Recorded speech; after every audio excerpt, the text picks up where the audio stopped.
composing for film and television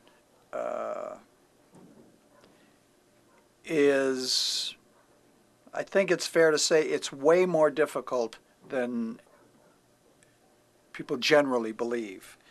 I mean, right now in Los Angeles, there are probably thousands of musicians who sit around and say, yeah, I'd like to do music for film. I could do music for film. And the truth is, they can't. You know, it's its own art form.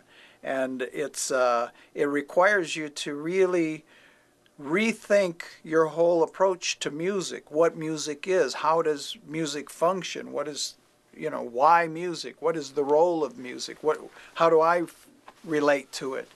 You know, when you're in a band, it's about me. I'm writing the song. It's my band, or you know, it's our band, and we make records, or I make records. But film is a mosaic art form. It's a collaborative art form, and the musician, the composer, is really a supportive role. It's the musician's role and the composer's role to help the director tell his story. You know, it's not for me to get my good ideas in there. You will never win the argument with the director over whose ideas are better for the music. His ideas will always... So, you know, to know that in the beginning, a lot of musicians aren't comfortable with it. You know, well, I wouldn't play that. That sucks. I wouldn't do that. See, those kind of sensibilities won't work in a collaborative art form. And it requires a whole different take on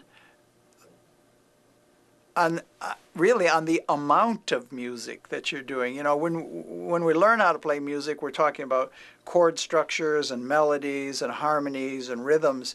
And film music, I think the best film music is really minimalist, because it's there to convert what's happening visually to a musical and emotional message. You're trying to say the same thing that the picture's telling you musically, which happens subconsciously. In other words, if I go to the movies and I'm paying attention to the music, the composer didn't do it right. You know, so if you look at the history of film composing, you know, Bernard Herrmann, who is the godfather of film composers, understood it because he learned in radio how music was a transition. He wrote for the Mercury Radio Theater, and you know, he would write a show a day, and they would have a live orchestra, and they would do the play or the shadow or whatever the series was, and the actors would read the parts, and he would compose the music, and they would do it all live. So he understood how music serves as a bridge, how music serves as an underpinning to a dramatic scene or an action scene or a sad scene. And you know, those are the terms that you're dealing with in music for film.